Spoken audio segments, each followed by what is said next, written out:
Meet Larry.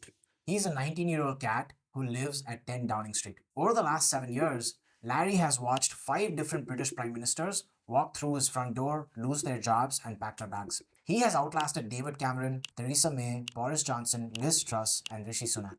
Right now, the knives are out again.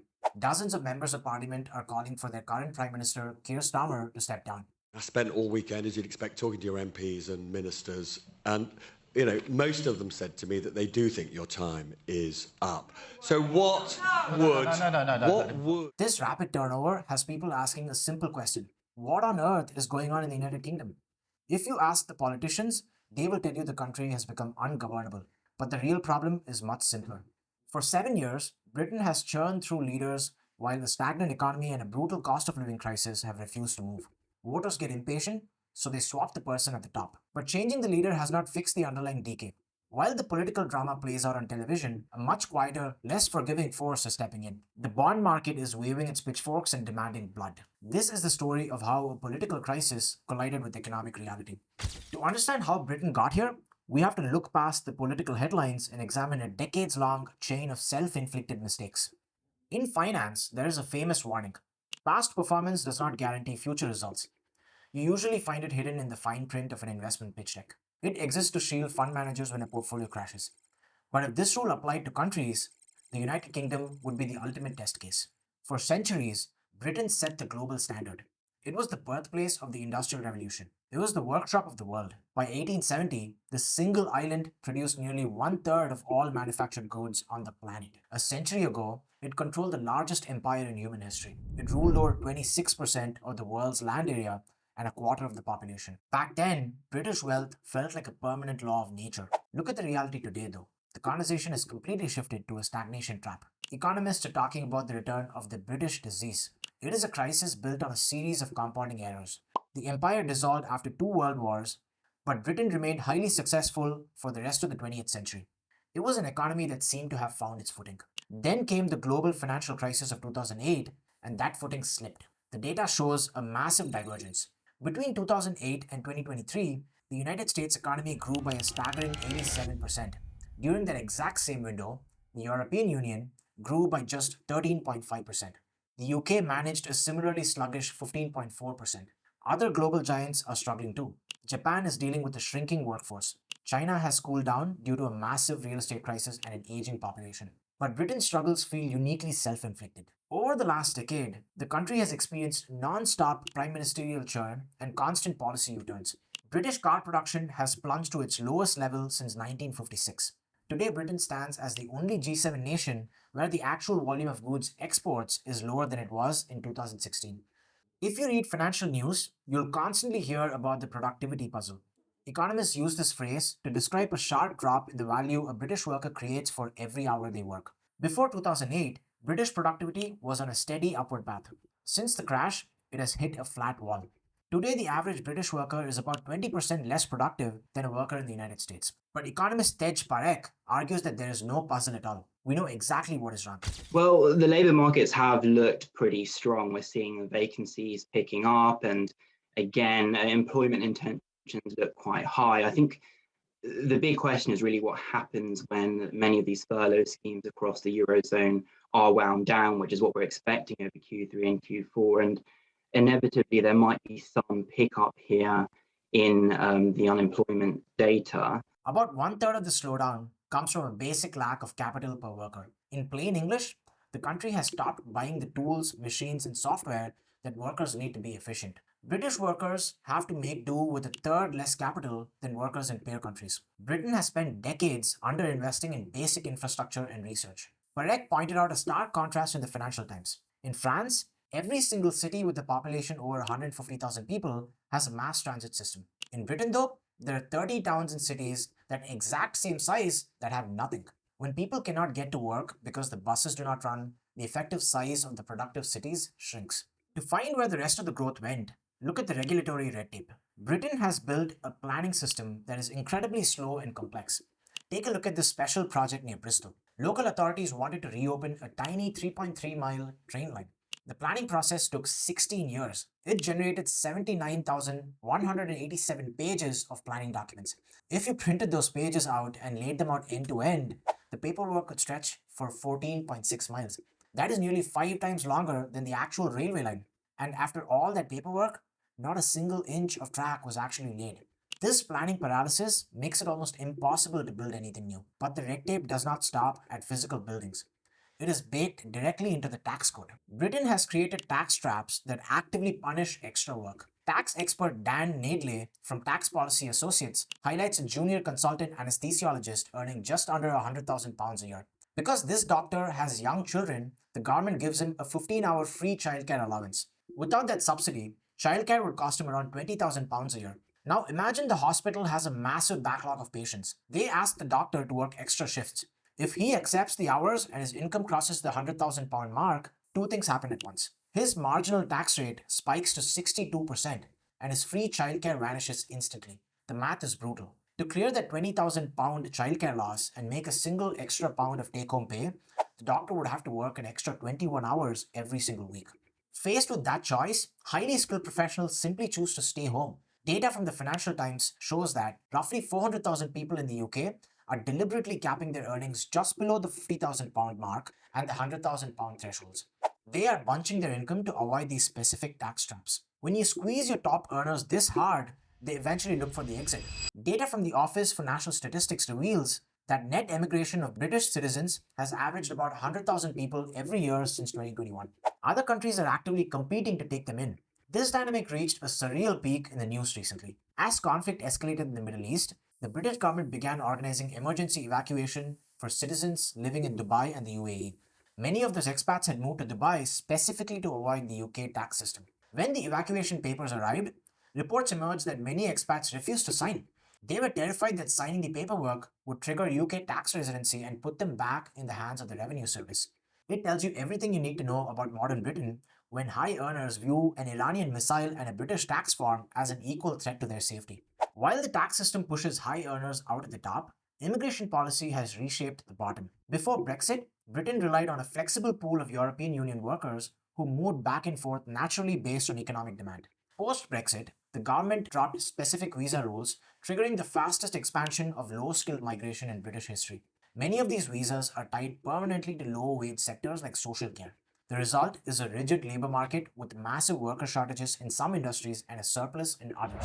The combination of a rigid workforce and a punitive tax code is hitting young people the hardest. A university degree used to be a guaranteed ticket to a higher income. In 1999, British university graduates earned 80% more than non-graduates. Today, that premium has collapsed to just 45%, even as tuition fees have soared. Writer John Byrne Murdoch notes that this is not a case of having too many graduates. The United States has the exact same percentage of college graduates as the UK, but the American graduate wage premium actually rose to 92% over the same period. Furthermore, data from the OECD shows that British graduates score higher in literacy, numeracy, and problem solving than their higher paid American peers. The problem is the structure of the economy. Britain simply is not creating professional high-paying jobs. Since the 1990s, the share of managerial and professional jobs in the US grew from 28% to 39%.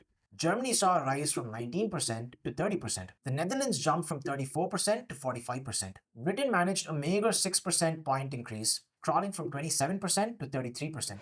British graduates are facing the same structural stagnation that Greek and Italian graduates dealt with in the 1990s. At the same time, steady increases to the minimum wage have squeezed the pay gap from below. Workers in Britain without a high school education earn significantly more than similar workers in peer nations, while graduates earn significantly less. By closing the gap between the floor and the ceiling, the financial incentive to spend 3 years studying for a degree is evaporating. This lack of opportunity has created a profound crisis for the younger generation. In March 2026, official data showed that nearly 1 million young people in the UK are classified as NEETs, neither in education, employment, nor training. Youth unemployment has climbed to 16.1%, crossing the European Union average for the first time since 2000. The headline numbers hide the worst part. Over half of these young people, 57%, are economically inactive, meaning they've completely given up looking for work. Even more alarming, 60% of these young people have never held a job at any point in their lives. That is the highest number since records began. This is a lost million. Economists call this the scarring effect. Spending your early 20s completely cut off from the workforce leads to permanently lower lifetime earnings and a much higher reliance on welfare later in life. A major driver of this trend is a youth mental health crisis that is uniquely severe in the UK. The share of young Britons aged 16 to 24 claiming a health issue that limits their daily life has tripled, jumping from 7% in 2008 to 21% today. This is not a simple play for welfare cash. 44% of these inactive young people are not claiming any government benefits at all. Why is this happening? I know all my friends have struggled getting jobs, and the jobs out to work, and it's like 4 o'clock and 3 o'clock in the morning that they're finishing it. It's quite hard because, like I said, I want to get an apprenticeship, but they're very hard to find at the moment. What happens on the surface is influenced by a lot of other factors, government tax money. When they say fresh graduate, to actually consider the fact that they're fresh graduates instead of having 5-6 years experience and stuff like that. It is a cascade of compounding errors. A high minimum wage has priced inexperienced workers out of traditional entry-level jobs in retail and hospitality. Meanwhile, the connection between school and employment has broken down. Since the pandemic, chronic school absence has exploded. The number of pupils missing at least one day of school every 2 weeks has doubled. 1 out of every 25 pupils is now absent at least half the time. You cannot understand any of these problems without looking at housing. For decades, the UK has essentially functioned as a giant property market with the country attached. Think about how different cultures invest. In the US, public engagement with the stock market is high. About 68% of American adults own shares. In Britain, only 26% of people have any exposure in the stock market outside of their workplace pensions. Instead, the British public has poured almost all of its collective wealth into bricks and mortar. Net property wealth accounts for a massive 40% of total household wealth in the UK.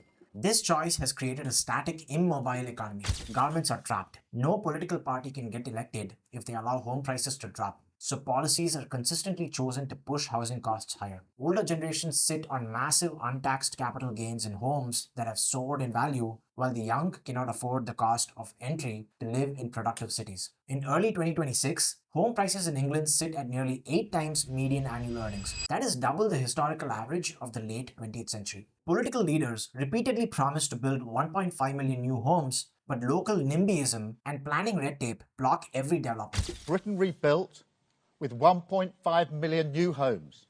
In London, house building has effectively collapsed, with new construction starts dropping to their lowest level since the Second World War. The young are being priced out of their own capital city. Compounding the housing squeeze is the literal cost of keeping the lights on. Economist Martin Wolf points out that the British government has turned the nation into a global outlier on energy policy. Policymakers believe they're setting a green example for the world, but the data shows that the UK accounts for less than 1% of total global carbon emissions. Even if Britain cuts its emissions to absolute zero, it will not change the global climate trajectory. Instead, Britain has implemented industrial electricity prices that are now the highest in the G7. They are 50% higher than prices in Germany and 4 times the cost of electricity in the US. This policy is not saving the planet. It is simply exporting British manufacturing to the developing world. The UK shuts down domestic factories, then buys those exact same finished products back from countries with far lower environmental standards. It looks clean on a domestic carbon spreadsheet, but it destroys the local industrial base. Then there is the political safety net for the elderly, the triple lock. Introduced in 2011, the policy guarantees that the state pension rises every year by whichever number is highest. Inflation, average wage growth, or a flat 2.5%. For 15 years, successive political leaders have ignored the massive financial cliff this builds. They are terrified of angering the country's most reliable voting bloc. Much like high home prices, the triple lock acts as a direct transfer of wealth from the young to the old. Look at the wealth gap this has created. The median wealth for a retired pensioner couple in Britain now exceeds £600,000. Meanwhile, a single parent under the age of 35 has a median net worth of less than £30,000. The state is taxing the working age population to the hilt to support a demographic that is in many cases far wealthier than the people paying the taxes. When an economy stops growing, politics stops being about how to get ahead. It becomes a bitter fight or who gets to keep their slice of a shrinking pie. Britain has entered a zero-sum game. Because the economic pie is flat, older asset owners fiercely protect their property values and pensions, locking the young out of the future entirely. This stagnation has broken traditional British politics.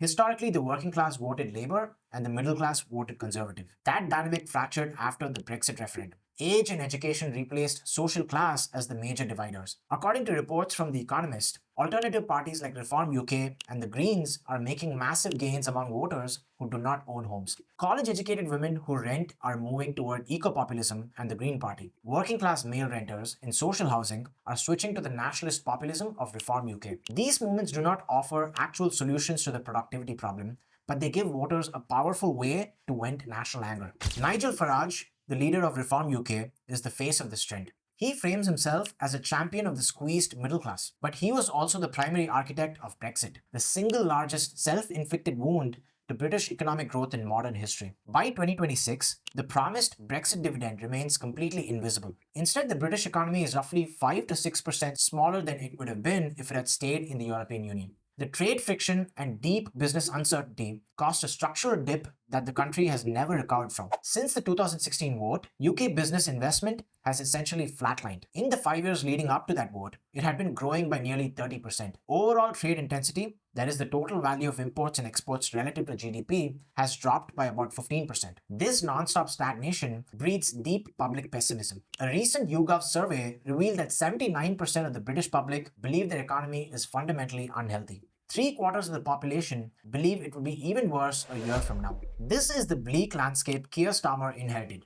In 2024, a historic landslide victory ended 14 years of Conservative Party rule. It was the first time the left had governed Britain since Tony Blair and Gordon Brown. It felt like a massive opportunity for change. Yet less than 2 years later, that landslide victory looks like a sinkhole. In the local elections in May, Starmer's Labour Party suffered dire results, losing seats left, right, and centre. Starmer has not even been in office for 2 years, and voters have already decided they've had enough of him. The problem is that Starmer was not elected on a wave of genuine public enthusiasm. His victory was a negative vote. The public wanted to punish the Conservatives for years of chaotic governance, roiling markets, and economic instability. Starmer's entire campaign was based on a single word: change. Then came the fiscal reality. Within days of taking office, Chancellor Rachel Reeves announced that the public finances were in a far worse state than anyone had feared. She immediately pushed through a highly controversial cut to pensioner benefits. Labour's poll numbers took a massive battering and never recovered. Next, the government introduced £40 billion of tax rises aimed squarely at businesses.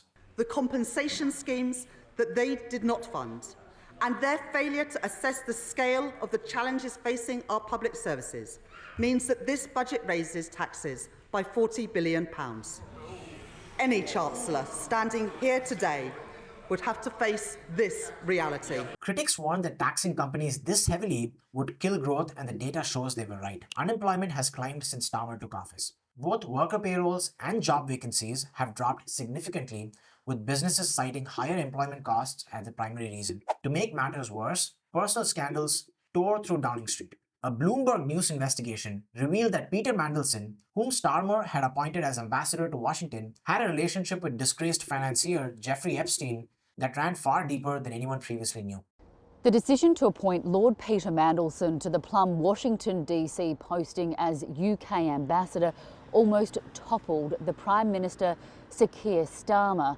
In these files, Lord Peter Mandelson's relationship with Jeffrey Epstein was flagged as a reputational risk. Starmer was forced to sack Mandelson and issue a public apology to Epstein's victims. I am sorry. Sorry for what was done to you.